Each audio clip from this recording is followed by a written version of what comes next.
sem assustar mais ninguém com o meu microfone. Os irmãos podem se sentar. A alegria grande estar aqui. Faz 2 semanas que eu não venho no estudo. Estava com saudade, bom estar aqui de volta. Como eu disse, a gente está nessa série de estudo sobre seitas e heresias. A gente já passou por diversos temas aqui, desde catolicismo, adventismo, o islamismo, entre diversos outros. Há alguns grupos que são sectários ou heréticos de fato, ou seja, grupos que estão dentro da religião cristã, de alguma forma, que saíram da religião cristã, mas que distorcem doutrinas fundamentais da fé cristã e, por isso, se separam da igreja verdadeira. E, além disso, a gente tem estudado algumas religiões que não são, de modo alguma, relacionadas com o cristianismo, no sentido de não se identificarem com o cristianismo. Entre elas, a gente estudou na semana passada com o Rômulo, o islamismo, e hoje a gente está seguindo para o ateísmo. Fê, tem o controle do slide? Esqueci de pegar. Bom, antes da gente começar, queria orar mais uma vez para que Deus nos conduza nesse estudo. Vamos lá. Valeu, Fê. Vamos orar.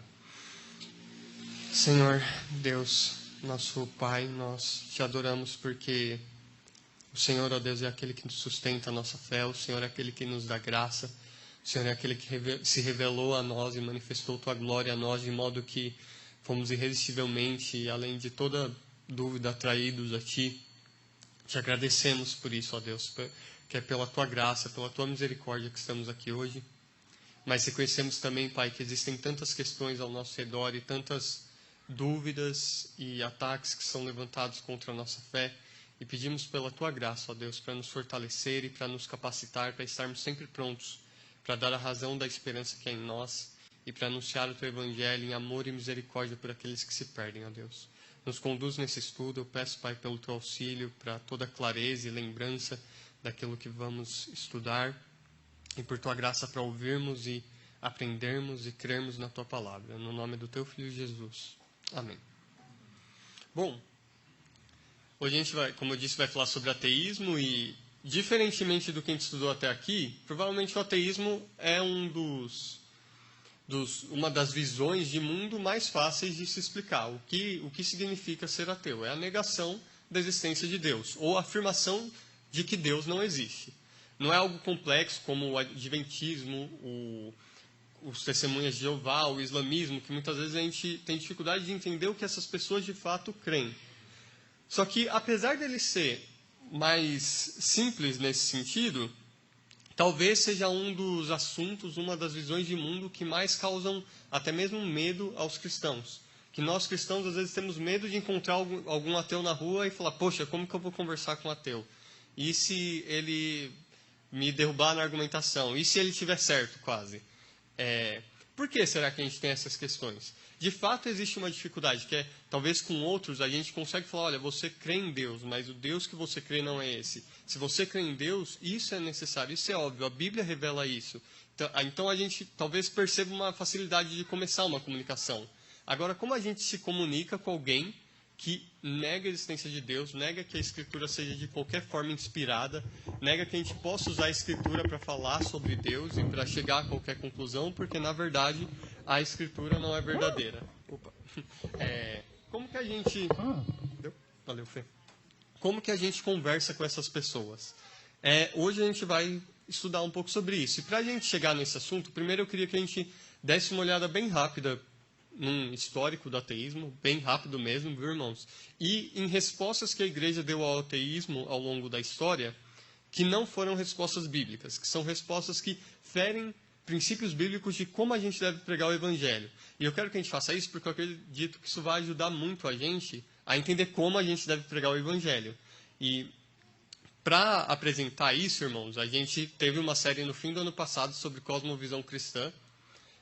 E eu não vou, então, voltar em tudo que a gente estudou na época, porque é muita coisa. Só que para a gente responder a seitas e heresias, e em especial ao ateísmo, é fundamental que a gente tenha uma cosmovisão bíblica do que é a criação, de quem Deus é, de quem é o homem, do que aconteceu com a queda. É fundamental que a gente entenda essas coisas. Se a gente não tiver essas bases bíblicas bem fundamentadas, a gente vai dar respostas erradas aos ateus, ao ateísmo e a qualquer outra seita e heresia.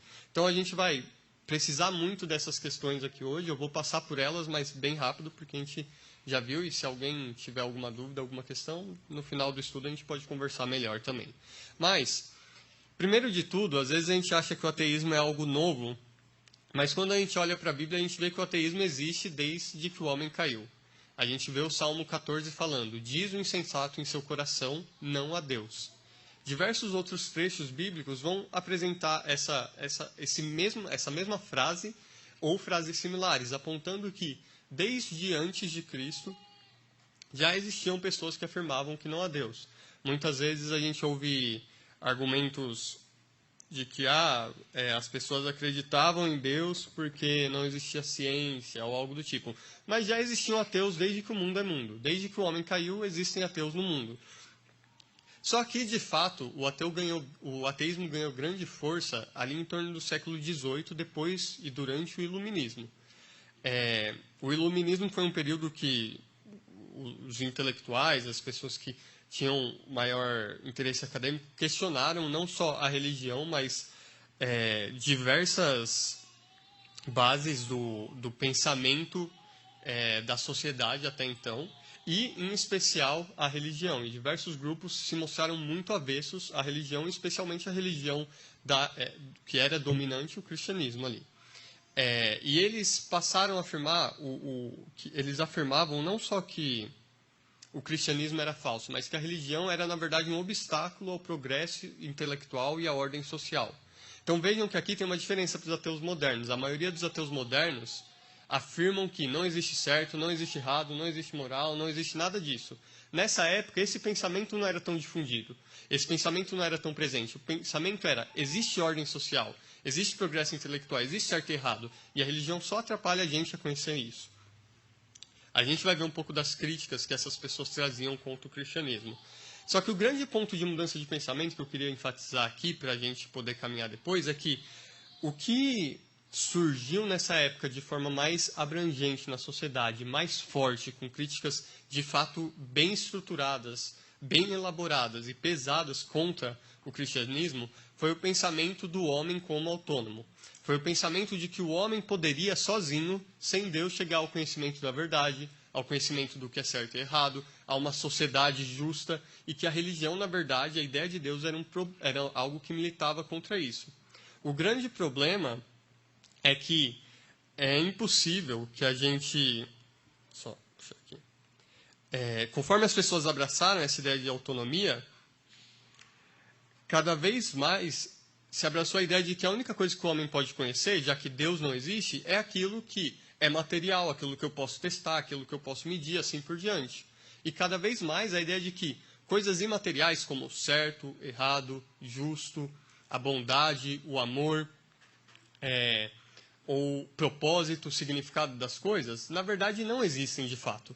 Não existe certo e errado. Isso é algo que o homem tem para si, que o homem absorveu para si por N questões, mas essas coisas não existem. E isso foi se consolidando no pensamento de muitos, até que chegou na forma moderna do ateísmo, que a gente mais conhece, que são pessoas que não só negam a existência de Deus, mas negam a existência de qualquer padrão de justiça, negam a existência de bondade, de propósito e assim por diante, e muitos chegam a negar até mesmo a possibilidade de saber qualquer coisa.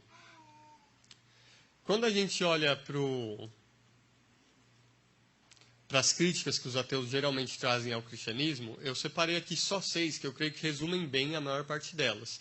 E aí eu não defini aqui em qual época essas críticas foram dadas, porque em diversas épocas foram dadas várias delas, foram feitas várias delas, algumas mais modernas, outras não, e eu não quis ter um rigor histórico aqui não era necessário para o nosso estudo, né? Mas primeiro a ideia de que a religião é fruto de necessidade psicológica. Ou seja, o homem cria a religião porque por diversos motivos. Freud falava que o homem criava a religião para conseguir lidar com as coisas da natureza que a gente não tem controle nenhum.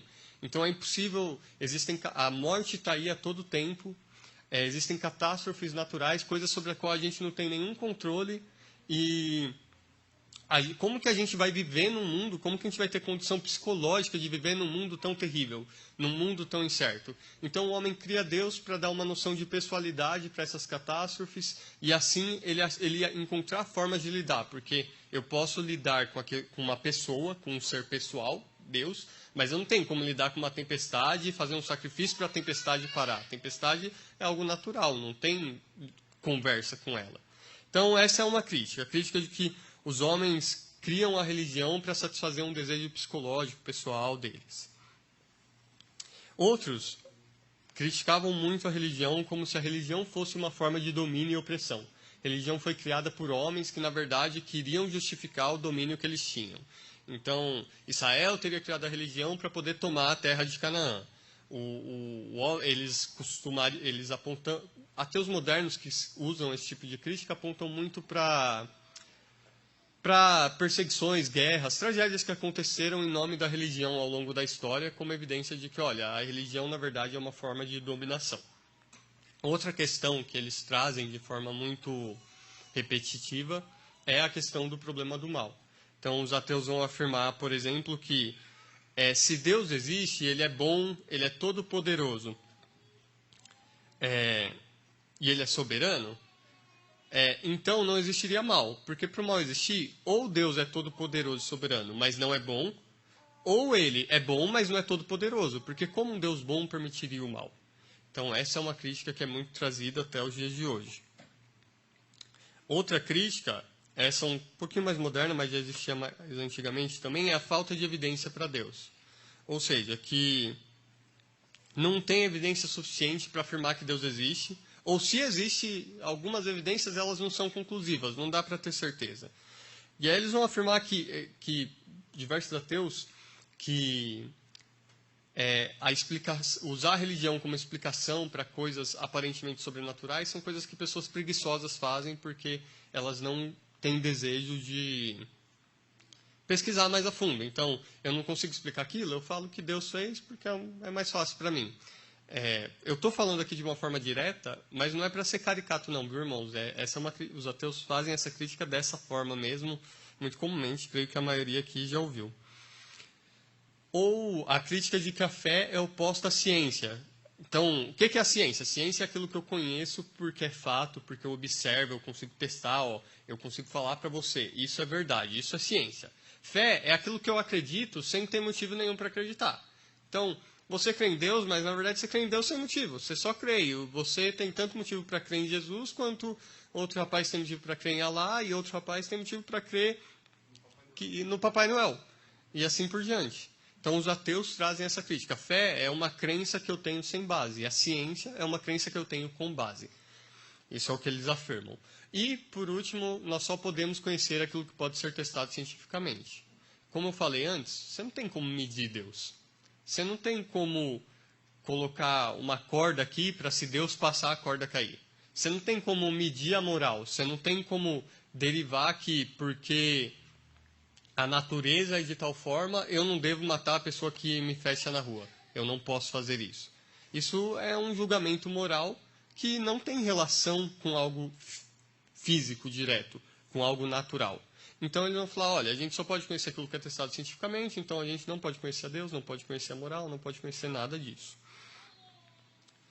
Diante disso, irmãos, a pergunta que vem é como a gente responde ao ateísmo? Como a gente responde a essas críticas? Eu aqui não vou me deter em argumentos específicos a favor da existência de Deus. Não vou entrar em diversos argumentos, por mais que eu creia que eles sejam proveitosos. Não vou entrar neles em detalhes. Eu quero entrar muito mais em como que a gente responde ao ateísmo, quais as bases pelas quais a gente responde. E aí a gente pode estudar todos os argumentos, a gente pode se aprofundar neles de forma mais detalhada a partir disso. Mas se a gente não tiver essas bases, a gente nunca vai conseguir dar uma resposta que honre a Deus aos ateus. Então a gente vai se deter aqui em algumas bases da fé cristã e bases de apologética cristã, de como a gente se aproxima de qualquer um que se opõe à religião, mas especialmente do ateu. E quando a gente vai responder isso, que é necessário que a gente tenha muito bem firmadas aquelas bases. E tem um versículo, um texto, uma passagem da Bíblia, que ela tem muito a dizer sobre como a gente lida com o ateísmo. E é uma passagem que muitas vezes deixa a gente meio perplexo numa primeira leitura. É Provérbios 26, versículos 4 e 5. Diz assim, ó, está aí projetado, né?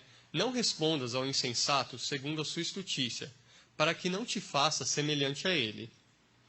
Ao insensato, responde segundo a sua estutícia, para que não seja ele sábio aos seus próprios olhos. Então, parece um pouco confuso no primeiro momento, né? A gente lê, no versículo 4 fala para a gente não fazer algo. O que não é para os irmãos fazerem? Não responda o insensato segundo a sua estutícia. Mas no versículo 5 tem outra coisa que é para vocês fazerem. Respondam o insensato segundo a sua estutícia, tá bom? Façam as duas coisas. Parece contraditório, mas não é. A segunda parte de cada versículo explica bem para a gente o que ele quer dizer, né? O versículo 4 fala para a gente não responder segundo a estutícia do insensato. Para quê? Para a gente não se fazer semelhante a ele. Ou seja, eu não devo responder de uma forma que eu me torne tão tolo quanto aquele a quem eu estou respondendo. Só que, por outro lado, aquele que tá atacando algo, está me criticando, está precisando de uma resposta, ele está trazendo algum argumento. E se eu não responder, ele vai sair se considerando sábio aos seus próprios olhos. Por isso é necessário que eu responda a ele de acordo com a estutícia dele. Ou seja, eu devo dar uma resposta, mas essa resposta deve ser de um tipo específico. Que tipo é esse? Isso que a gente vai entender. Antes da gente caminhar para isso, eu queria que a gente observasse só duas coisas nesses versículos. Primeiro, o uso da palavra tolo, insensato e estutícia no livro de Provérbios.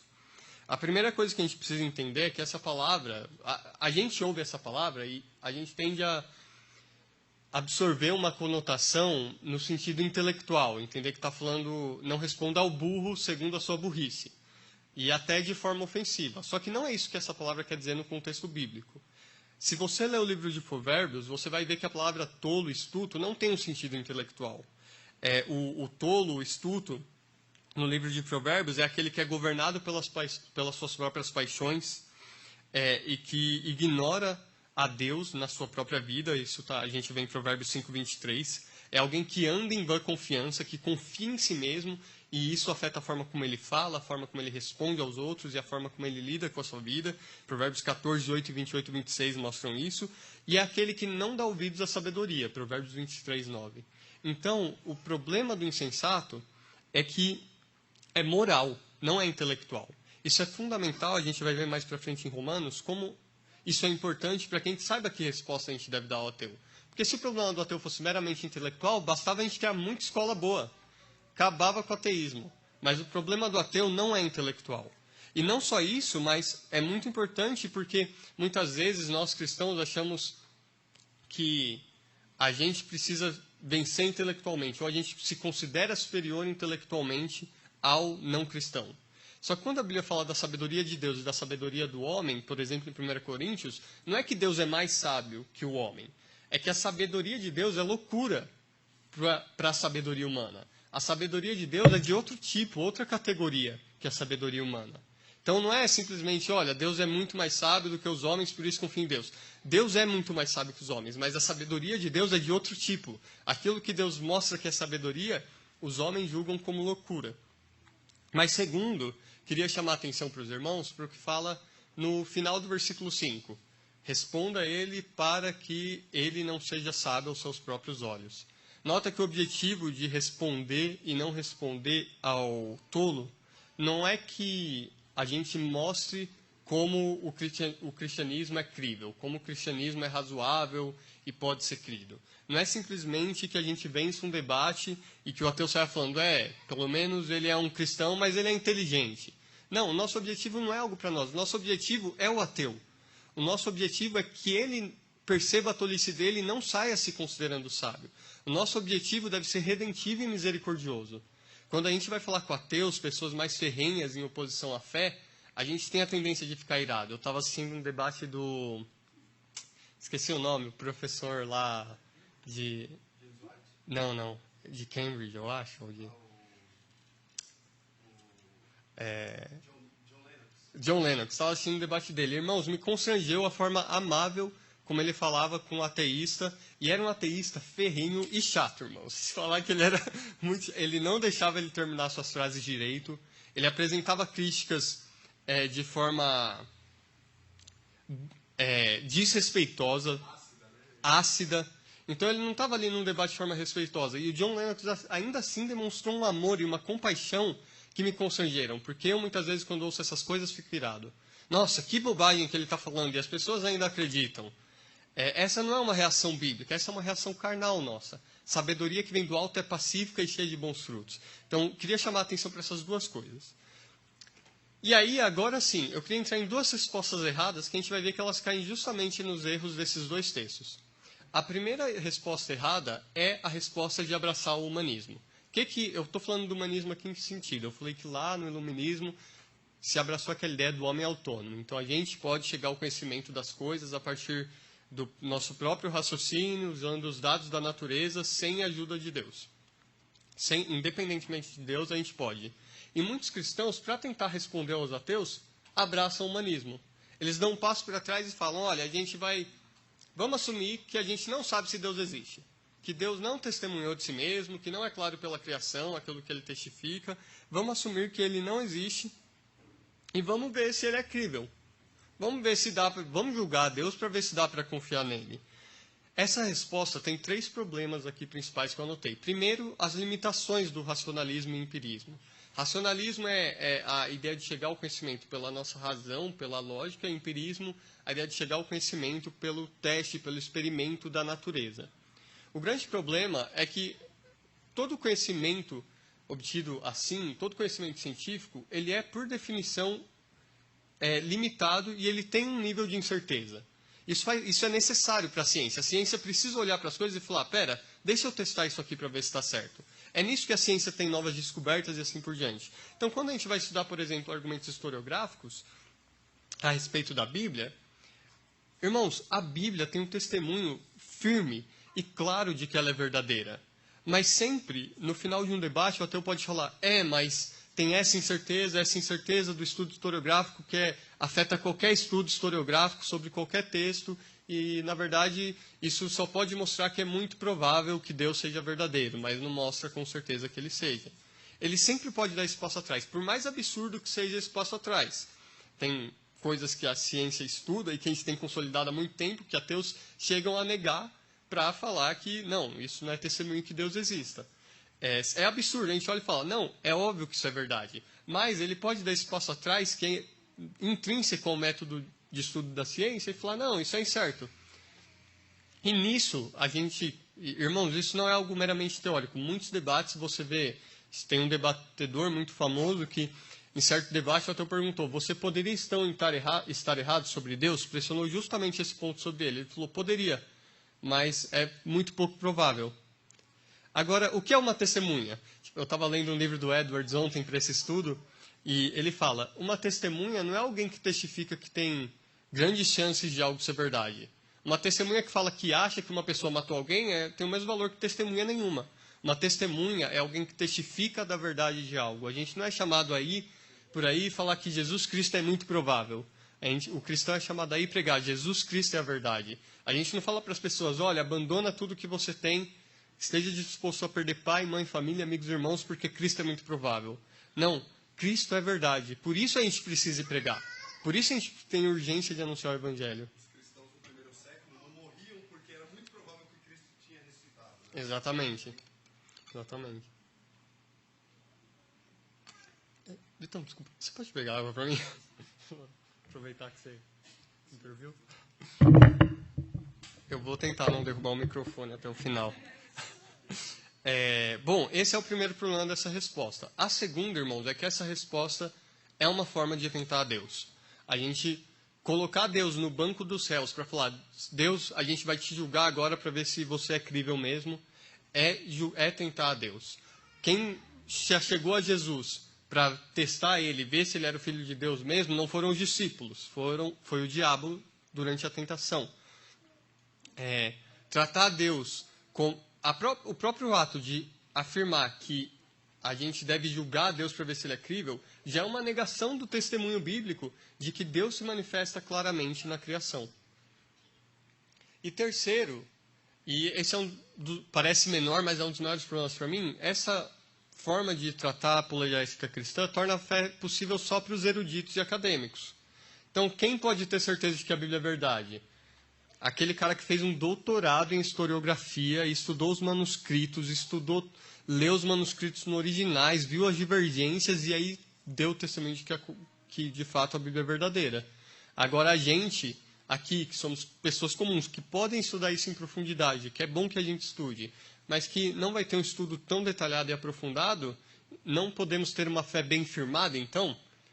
Essa é a conclusão de quem tem essa abordagem para a apologética cristã, de vamos julgar se Deus existe ou não. E por isso ela é tão problemática. E qual que é o problema dela no final? Se a gente tem essa abordagem, a gente está respondendo o tolo segundo a tolice dele e se fazendo semelhante a ele. Qual o problema do ateu? Que ele nega que Deus é crível, que Deus existe e que ele se manifestou.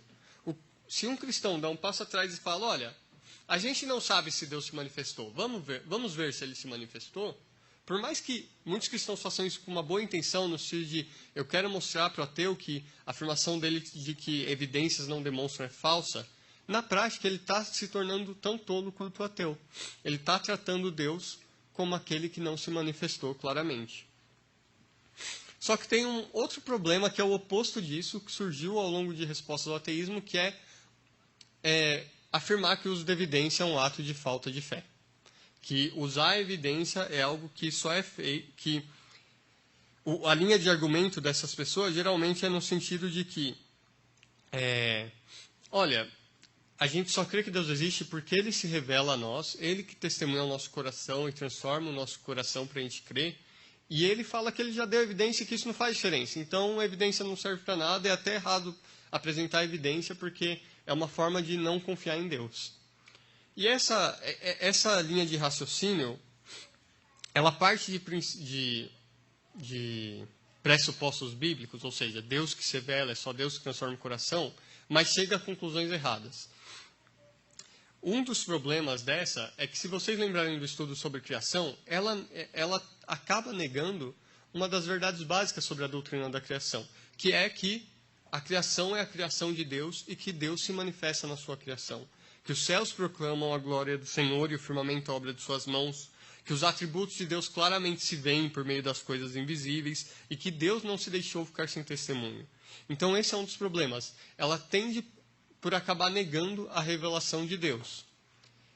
A gente vê que o uso de evidências não é um problema quando a gente olha para a própria Bíblia. Eu coloquei aqui 2 exemplos, mas existem diversos outros nas cartas bíblicas em que a gente vê os apóstolos nas interações apologéticas com pagãos deles, trazendo evidências da existência de Deus, da verdade do Deus da palavra. Então a gente vê, por exemplo, em Atos 14, 15 a 17. Alguém pode ler para mim, por favor?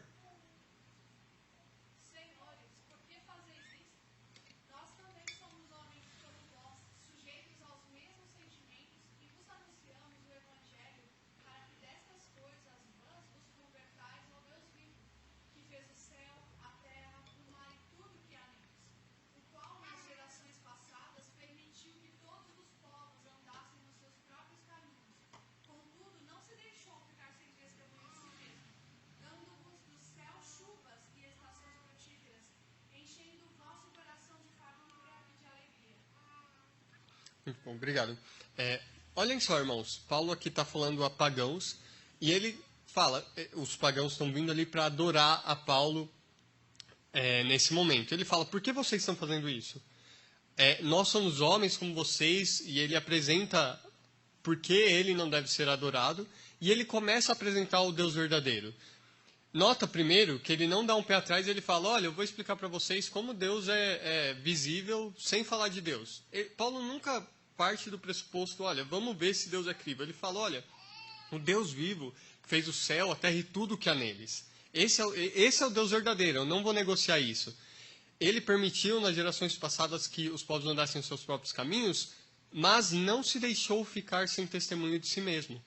E aí ele apresenta uma evidência de que Deus é verdadeiro.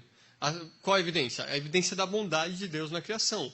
Ele não se deixou ficar sem testemunho como? Ele deu a vocês do céu chuvas, estações frutíferas, enchendo o vosso coração de fartura e alegria.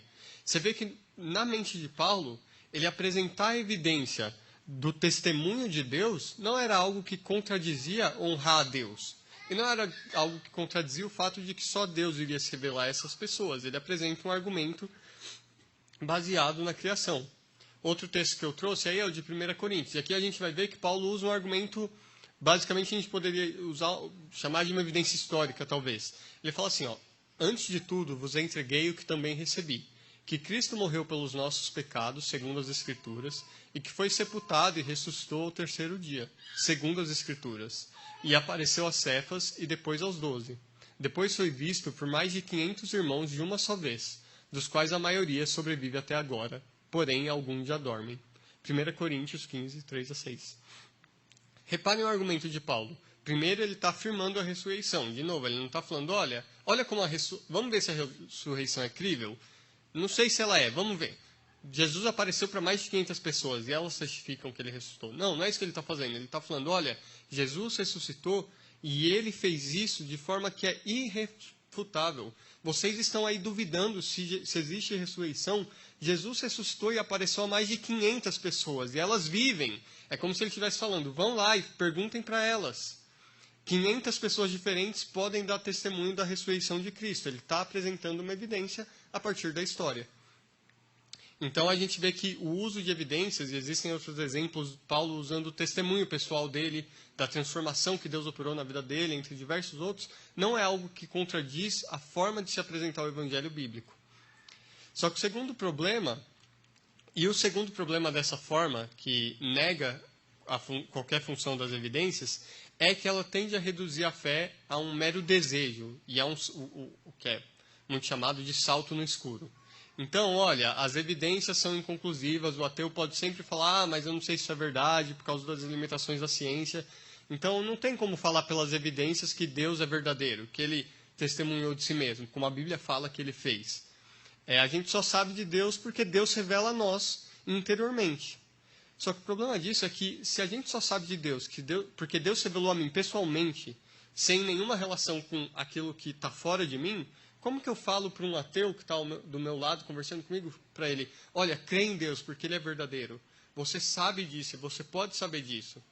Mas ele não pode, porque ele não teve essa revelação que eu tive. Então, vocês veem como uma dedução errada a partir da Bíblia leva a consequências muito grandes. E o que acontece com essa forma de pensamento? A gente não responde o insensato de acordo com a insensatez dele, e ele sai se achando sábio aos seus próprios olhos. Então, eu já vi diversos debates com pessoas desse tipo, e o ateu no final sai falando, olha, aquele cara nem entendeu o que eu estava falando, as respostas dele não tinham a ver com o que eu estava falando, eu nem venho mais debater com esse tipo de pessoa. Ele sai ainda mais firmado na convicção de que ele está certo, que o cristianismo é uma religião de pessoas que não entendem as coisas, que não criticam, olham criticamente para as coisas ao redor delas. Então, diante de tudo isso, como a gente responde? Se usar evidência pode ser errado, mas não usar evidência pode ser errado também, como a gente aborda? A primeira coisa que a gente precisa entender para isso é qual que é o problema do ateu. E o texto de Romanos 1, 18-23, é um dos textos mais esclarecedores e fantásticos para a gente entender o problema do homem. Olha o que o texto diz. A ira de Deus se revela do céu contra toda impiedade e perversão dos homens que detêm a verdade pela injustiça. Por que a ira de Deus se revela do céu contra esses homens? Por que é errado eles deterem a verdade pela injustiça? Porquanto o que de Deus se pode conhecer é manifesto entre eles, porque Deus lhes manifestou. Ou seja, esses homens, todo ser humano que nega a verdade, ele não está fazendo algo sem conhecimento. Ele não está fazendo algo porque ele olha para o mundo e não tem nenhum sinal que Deus existe e aí ele nega Deus. Não, Deus se manifestou a ele. Como que Deus se manifesta a nós? Não tem nenhuma placa no céu falando, eu te criei. Como que a gente sabe que Deus existe de acordo com a Bíblia? O texto segue explicando. Porque os atributos invisíveis de Deus, assim como o seu eterno poder, como também a sua própria divindade, claramente se reconhecem desde o princípio do mundo, sendo percebido por meio das coisas que foram criadas. Ou seja, o que o texto está falando é que a gente olha para o mundo, a gente olha para aquelas coisas que foram criadas e por meio delas, olhando para elas, claramente se manifesta os atributos invisíveis de Deus. claramente se manifestam. Claramente a gente olha para o mundo e ele é como se o mundo estivesse gritando para a gente o tempo todo: Deus te criou, você foi criado por Deus, Ele merece honra e glória, Ele merece ações de graça. Por isso, tais homens são indesculpáveis, porquanto, tendo conhecimento de Deus, não glorificaram como Deus, nem lhe deram graças. Antes, se tornaram nulos em seus próprios raciocínios, obscurecendo-se-lhes o coração insensato. Inculcando-se por sábios, tornaram-se loucos e mudaram a glória do Deus incorruptível em semelhança da imagem de homem corruptível, bem como de aves, quadrúpedes e répteis. A gente vê aqui que o homem não tem desculpa para sua incredulidade. Nenhum ateu pode falar que as evidências não são claras. Nenhum ateu pode falar que o mundo não testifica de Deus. O mundo claramente testifica a respeito de Deus. Qual que é o problema? O problema, assim como o da tolice, não é intelectual, é moral. O problema é que a gente tem uma natureza avessa a Deus por conta da queda, e por isso a gente vê todo esse mundo que testifica a glória de Deus e a gente suprime a verdade com a injustiça. Mas esse conhecimento é tão claro e tão manifesto que ninguém pode dizer que não conhece. Nota que o texto diz: são indesculpáveis por quando tendo conhecimento de Deus. Deus testifica ao homem pela natureza. E o homem, quando resiste a isso, não está sendo inocente por ignorância, mas está resistindo ativamente à verdade de Deus. E a gente vê isso quando a gente conversa com um ateu. A gente vê, a gente tem chegado cada vez mais no ponto, já há muitos anos, que ateus têm afirmado absurdos. E uma das maneiras de você testar a verdade de uma cosmovisão, irmãos, é ver se a pessoa que afirma aquela visão de mundo consegue viver de forma consistente com ela. E nenhuma pessoa que abrace uma cosmovisão que não seja cristã consegue, mas em especial é impossível que um ateu seja consistente com o seu próprio pensamento. Você vai conversar com ateus e ele vai falar: Deus não existe. Ah, Deus não existe, então certo e errado não existe. Você explica para ele vai falar: certo e errado não existe. Tá bom, então por que você fica bravo porque os políticos estão te roubando? Se é só uma opção deles, por que você fica irritado? Você pergunta para o ateu: tá, certo, propósito não existe? Então, por que você faz as coisas que você faz? Por que você julga que a gente deva trabalhar pelo progresso da humanidade? Nota que o ateu e qualquer não cristão, ele não vai viver como se nada existisse. Ele vai viver como se essas coisas existissem, como se Deus existisse. Mas, por quê? Porque toda a realidade dele, ele mesmo, testifica disso. Mas ele vai negar essas realidades ao ponto de se tornar louco, insensato e adorar até mesmo répteis, animais, madeira. Ele vai cortar a madeira e, como Isaías diz, uma parte ele vai queimar e fazer fogo, e outra parte ele vai fazer um ídolo e se dobrar diante dele e chamar de Deus. Então, a pergunta que surge diante disso é: o que isso mostra é que o problema do ateu não é falta de evidências. Então, a gente viu que as evidências podem ser usadas, a gente vai entender o papel delas, mas para entender o papel delas, como então um ateu pode ser salvo? Como alguém pode ser salvo se não tem evidência que eu possa mostrar que transforma o coração dele? E 2 textos deixam isso claro para a gente. O primeiro é esse de 2 Coríntios 4, 4-6. Ele diz assim: nos quais o Deus, naqueles que não creem no Evangelho, o Deus deste século cegou o entendimento dos incrédulos, para que lhes não resplandeça a luz do Evangelho da glória de Cristo, o qual é a imagem de Deus. Porque não nos pregamos a nós mesmos, mas a Cristo Jesus como Senhor, e a nós mesmos como vossos servos, por amor de Jesus. Porque o Deus que disse: das trevas resplandecerá a luz, Ele mesmo resplandeceu em nosso coração para a iluminação do conhecimento da glória de Deus na face de Cristo. Qual que é o problema do incrédulo? O Deus deste século cegou o entendimento dele para ele não ver a glória de Cristo, que é a imagem de Deus. Como que isso muda? O Deus que disse: das trevas resplandecerá a luz, ele mesmo vem e ele resplandece no nosso coração.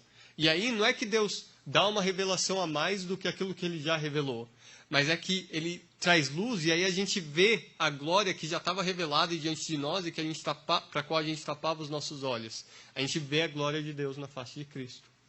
É assim que um coração de um ateu ou de qualquer um de nós ou de qualquer outra religião é transformado. E como entra o evangelismo nisso? Esse texto de João 2,11 é um texto que o John Piper chama a atenção para ele, é incrível. Porque olha só, alguém acha aqui que uma pessoa é salva vendo milagres? Que vê milagre e converte o coração de alguém? Não, óbvio que não. Todos nós sabemos que não. Mas olha só o que esse texto diz. Com este, Deus Jesus... só contextualizando, é um texto que está logo depois do momento que Jesus transforma a água em vinho. O primeiro milagre de Jesus. Com este, deu Jesus princípio a seus sinais em Caná da Galileia. Manifestou a sua glória e os seus discípulos creram nele. Manifestou a sua glória. Deus resplandece no nosso coração para ver a glória de Deus na face de Cristo. O sinal não converte ninguém. Mas quando no sinal Deus vem e manifesta a glória dele, os discípulos creem. Como que a gente deve usar as evidências?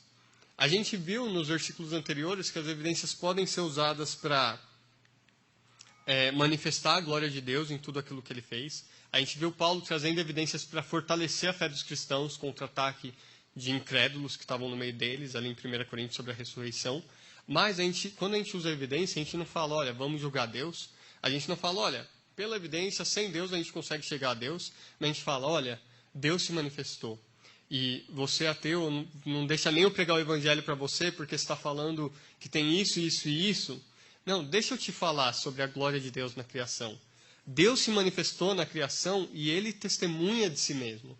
A gente testemunha da glória de Deus na criação. A gente não entra em um mero debate intelectual, mas a gente entra em debates porque a gente deseja que o ateu veja a glória de Deus. Então, o ateu, a grande necessidade, muitas vezes, é que a gente sequer consegue começar a falar do Evangelho porque o ateu está trazendo N questões a respeito de diversos assuntos. O que a gente faz? A gente simplesmente ignora essas questões e não trata delas. Isso geralmente resulta em o ateu sair falando sendo sábio aos seus próprios olhos. Aquela pessoa sequer ouviu o que eu estava falando e não entende desses assuntos, por isso ela crê. Não, a gente responde. A gente responde e a gente fala, olha, Deus se manifestou. A glória dele se manifestou assim, assim, assim. Nós, cristãos, não precisamos ter medo de estudar ciência, história ou qualquer outro assunto. Pelo contrário, conforme a gente estudar, a gente vai ver mais a glória de Deus. Eu conheci o Evangelho quando eu tinha ali fui salvo quando eu tinha ali uns 18 anos, e na época ainda tinha muita coisa não clara na minha mente. Eu não sabia eu falava, pô, será que a evolução é verdade ou não? Eu tentava ver formas de conciliar o texto com a evolução e tal. Irmãos, eu deixei de ser evolucionista no primeiro quadrimestre da faculdade, que eu fiz engenharia, mas tinha um bacharel interdisciplinar lá. Uma matéria era diversidade da vida e origem dos seres vivos. A origem da vida e diversidade dos seres vivos. Basicamente, uma matéria sobre evolução. Peguei uma professora que passava uns textos sobre evolução para bater em criacionismo. E nessa matéria, eu firmei minha convicção de que não, eu estava na dúvida, mas a evolução não é a verdade. Deus criou todas as coisas da forma que o texto bíblico relata. Quando eu olho para a criação de Deus, conforme o que eu estudei na faculdade, isso não me afastou de Deus. Pelo contrário, me levou a me firmar mais na palavra dele. Por quê? Porque a glória de Deus é manifesta na criação. E aí, diante de tudo isso, eu queria falar sobre tratar agora de algumas aplicações sobre como a gente responde ao ateu. Irmãos, aqui, depois a gente pode até falar. Aliás, se alguém tiver perguntas, é só levantar a mão e falar, tá? Eu esqueço de falar isso sempre e a Sara me cobra no fim do estudo, mas... Oi?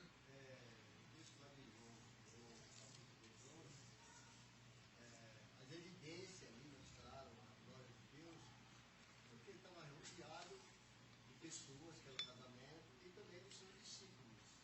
Naturalmente, todos tiveram conhecimento de que havia acabado o vinho. Acabou o vinho, não tem mais vinho. A vida lá para fulano, ciclano, acabou o vinho. Aí vem Jesus e manda encher umas talhas de água. E esse vinho que ele transformou nessa água, ele transformou num vinho melhor do que aquele que havia acabado. Uhum. Sinais, o milagre aconteceu ali. Uhum. Então, eu tenho aprendido, isso é um fato, a nossa fé ela não nasce da noite para o dia. A nossa fé ela é desenvolvida.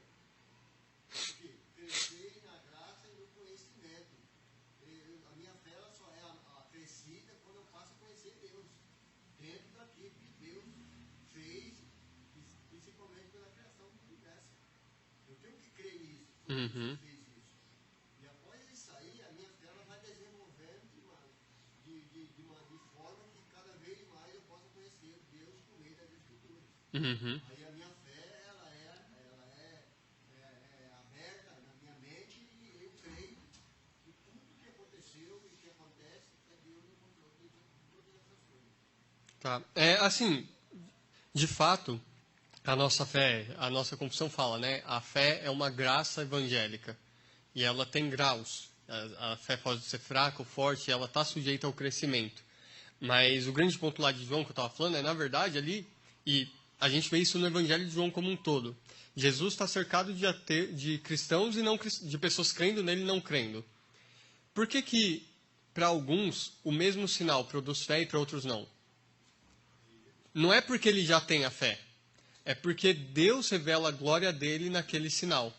E isso acontece de um momento para o outro. A gente crê quando Deus implanta a fé no nosso coração. Por mais que a nossa experiência de conversão possa ser maior, mais longa ou menos, a fé não é algo que a gente desenvolve nesse sentido. É algo que Deus dá e quando Deus dá, a gente já tem e tem fé suficiente para ser salvo.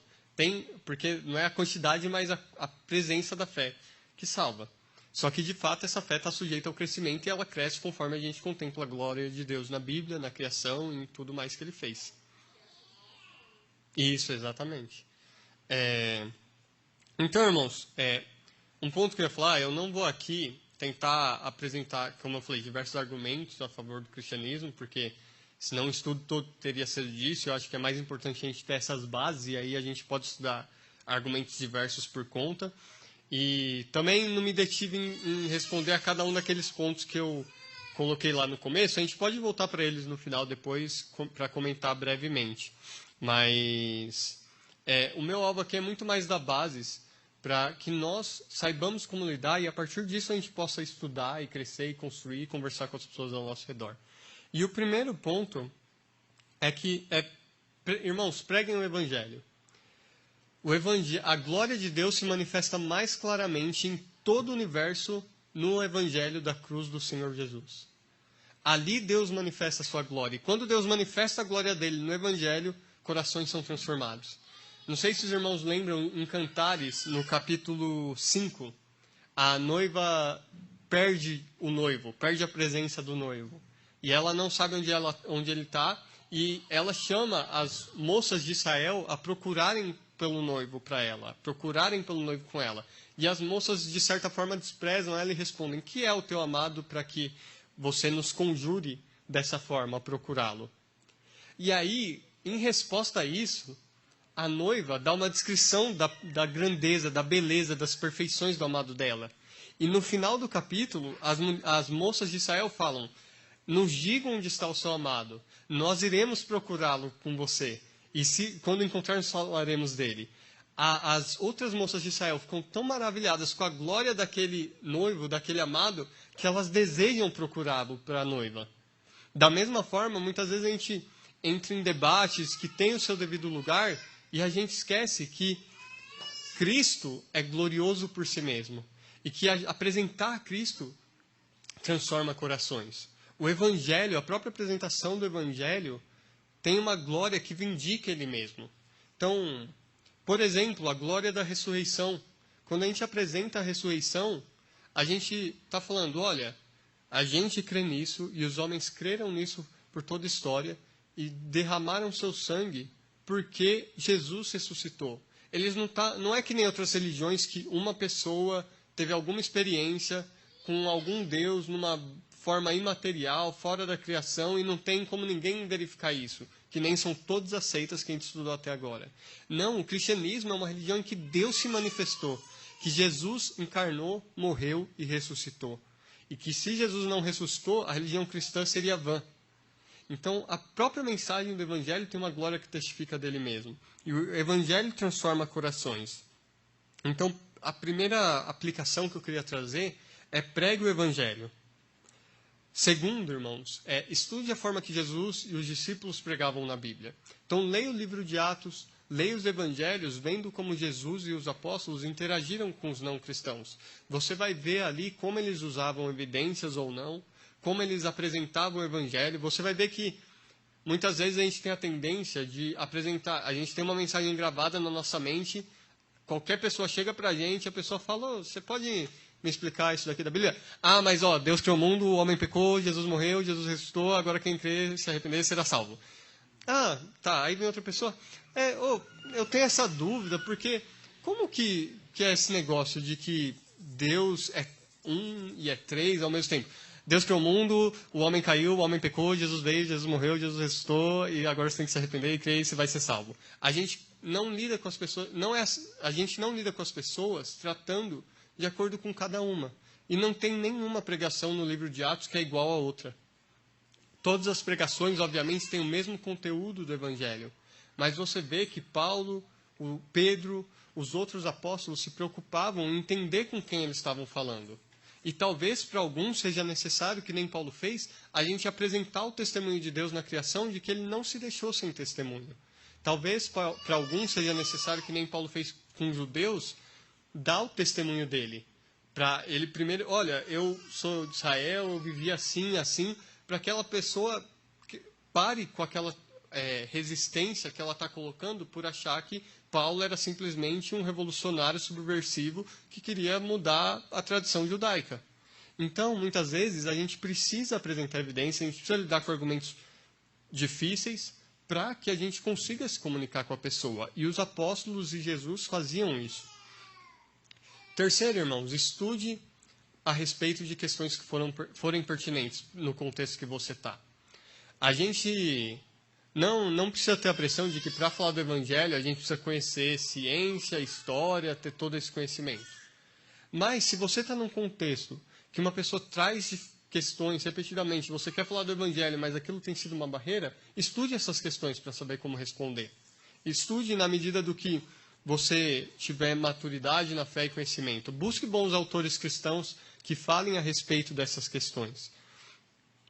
Quarto, não ignore questões que os ateus tragam em conversa. Isso está diretamente relacionado com o que a gente falou antes. Você não precisa ignorar o que ele fala porque você não sabe. E não tenha medo de falar, olha, vou estudar sobre isso, mas tem isso, isso e isso. E aí apresentar o Evangelho, apresentar o que você julgar pertinente.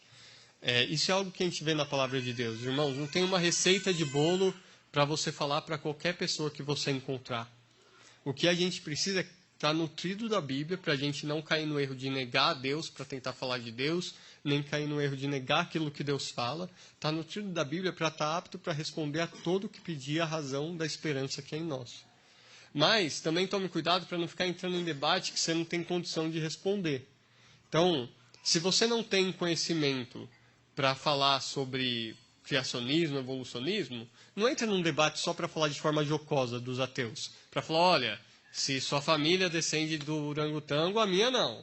Esses argumentos desse tipo, que não servem para nada, senão para passar a imagem do cristão como alguém ofensivo, alguém que não sabe dialogar e traz, na verdade, mancha para o Evangelho de Cristo ao invés de honra. E nesse contexto, toma cuidado com dar resposta simplista, sabe? Toma cuidado com aquelas pessoas que, para qualquer questão complexa filosófica ou científica, tem uma resposta assim que qualquer pessoa poderia entender numa conversa de bar de 5 minutos. Na padaria, entender toda a resposta. A gente não sabe todo... Hã? Respostas assim simplistas, que na verdade são escapes, não são respostas que a gente está dando de verdade. E depois, lembra do seu objetivo quando você for responder aos ateus.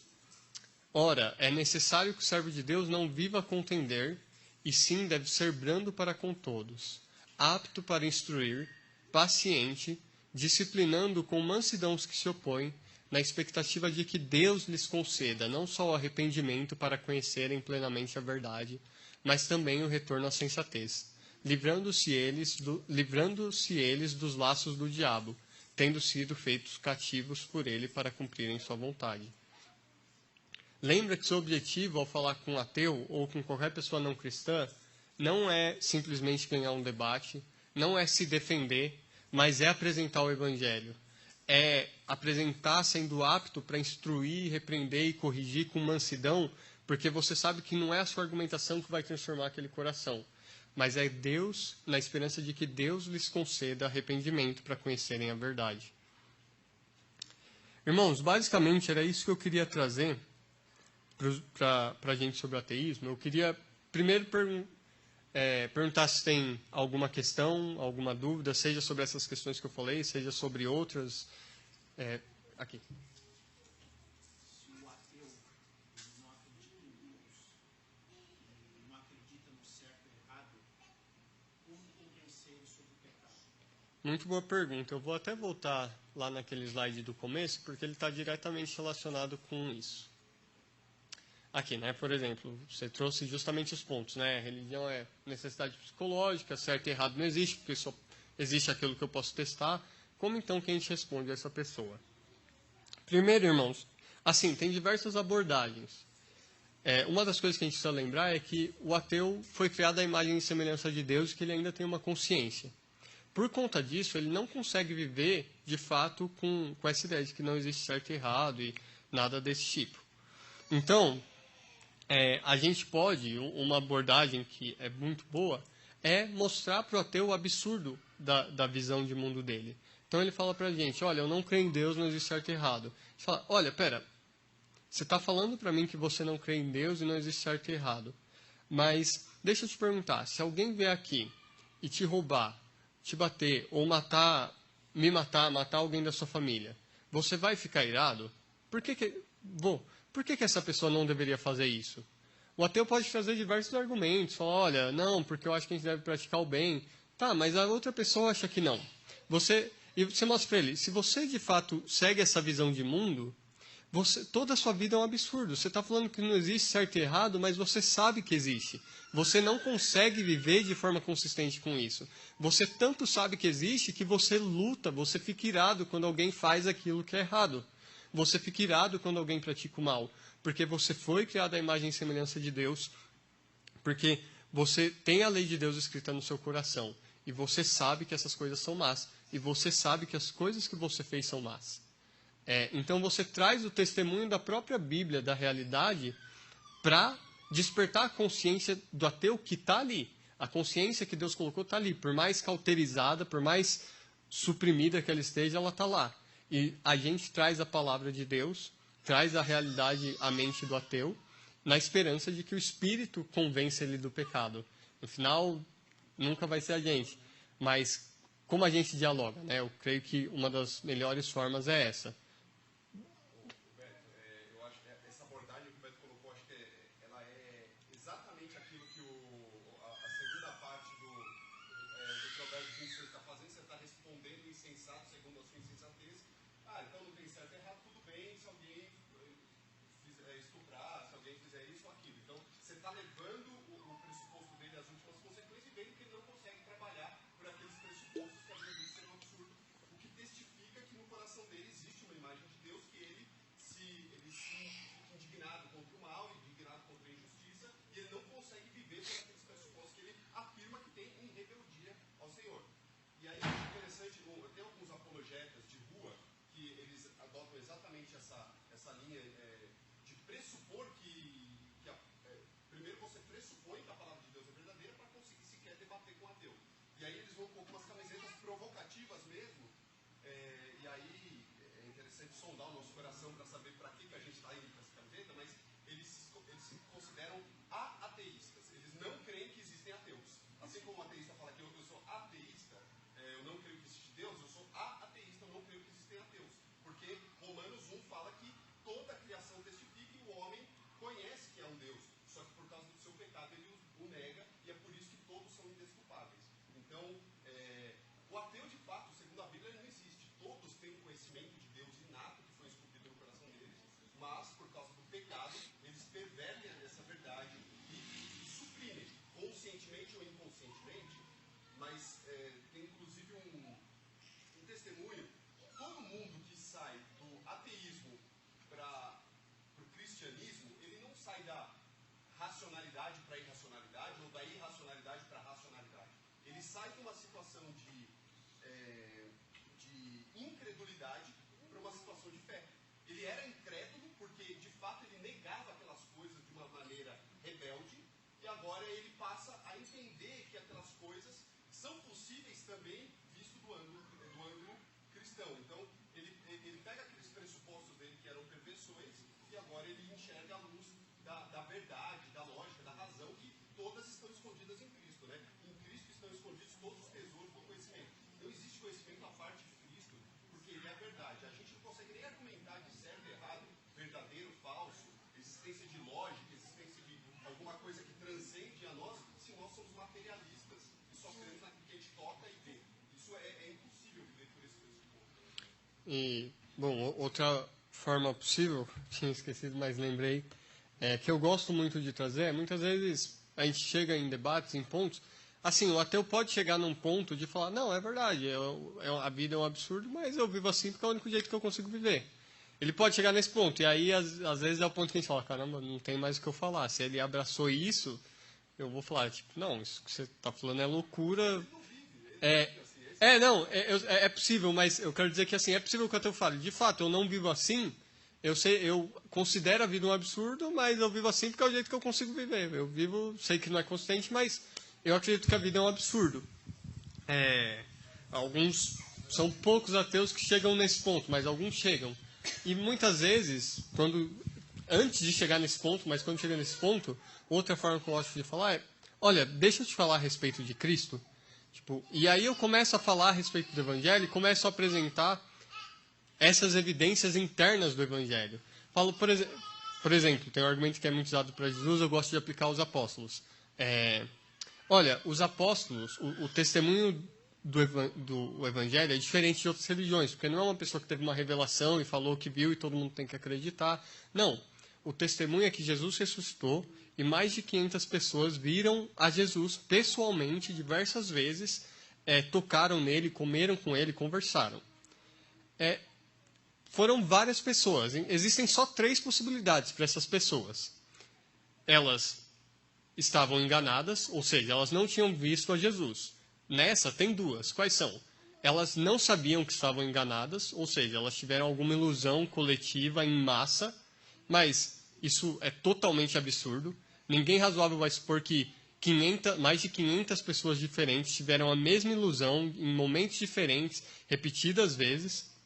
E isso já é raro de acontecer com uma pessoa só, que dirá com 500. E quando uma pessoa vive com base em ilusão, isso se manifesta no restante da vida dela. Então, se alguém assume essa possibilidade, ele está indo para o mesmo caminho de quem fala, não, eu vivo, é o absurdo mesmo, mas eu vivo assim.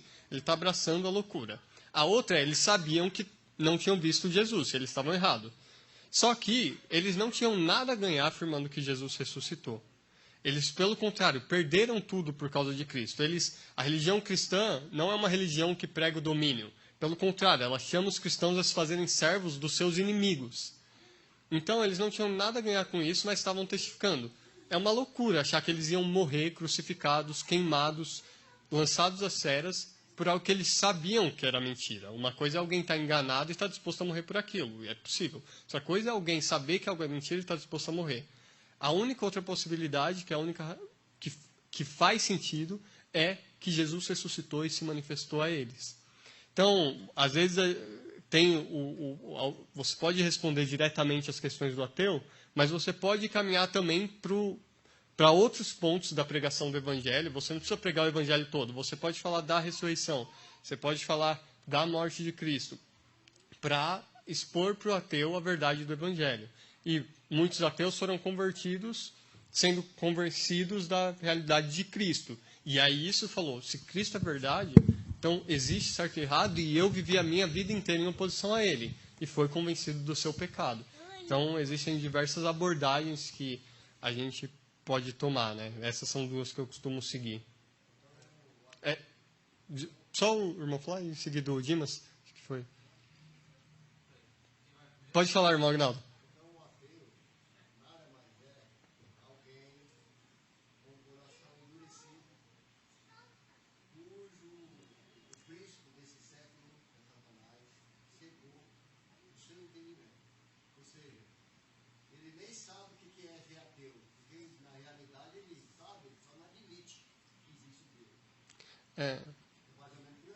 Isso, de certa forma, assim, quando a gente fala não existem ateus, é nesse sentido, que todos têm conhecimento de Deus, foram criados à imagem dele.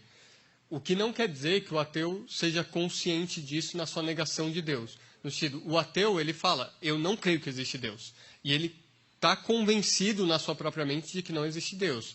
Então, por exemplo, Salmo 14 que a gente leu, diz o ateu no seu coração, no mais íntimo dele, naquilo que controla o seu ser, ele fala, não existe Deus.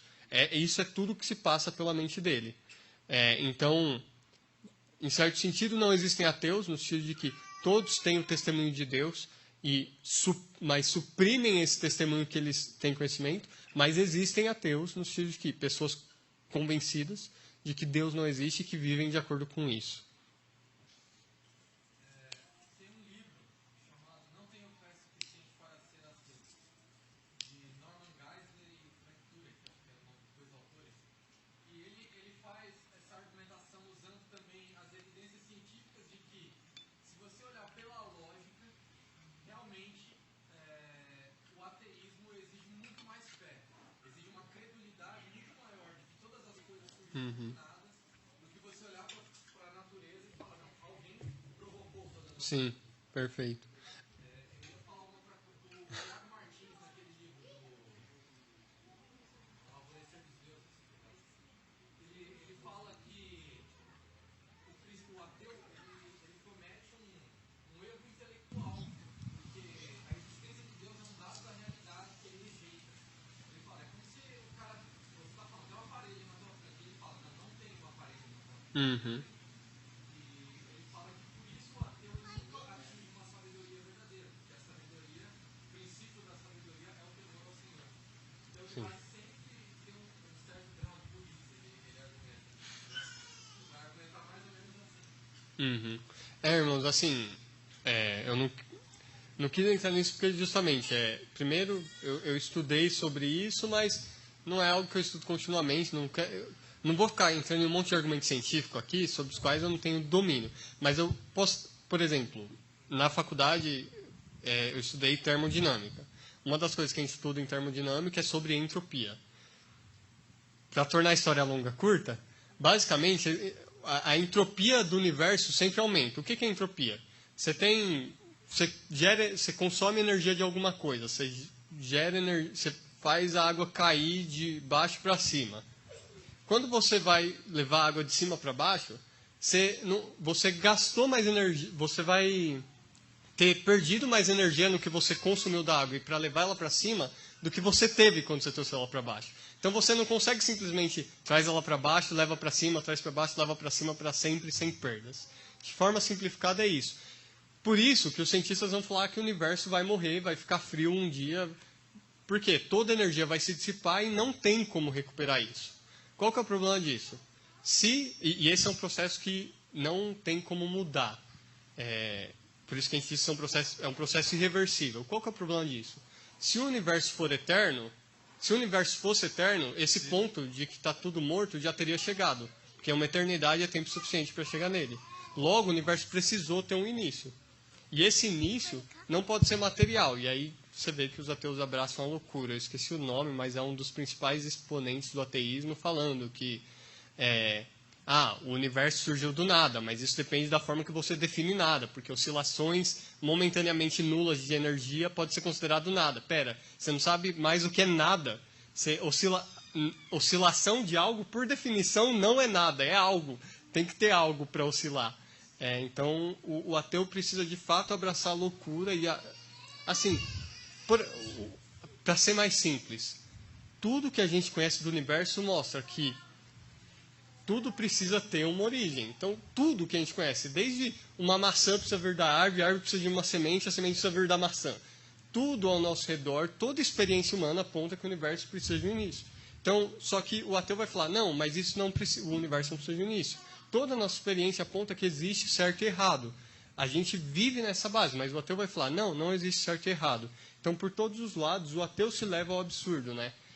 Ô Beto, e o estudo, inclusive quando a gente vai olhar evidências, do ponto de vista de que a gente quer provar para o ateu que Deus existe, então vamos aqui olhar as evidências, eu vou te apontar através de um raciocínio lógico, daquele jeito que você colocou no primeiro slide, aquela abordagem de que eu vou adotar sua premissa, vou dar um passo para trás e vamos analisar se Deus realmente existe com base nas evidências.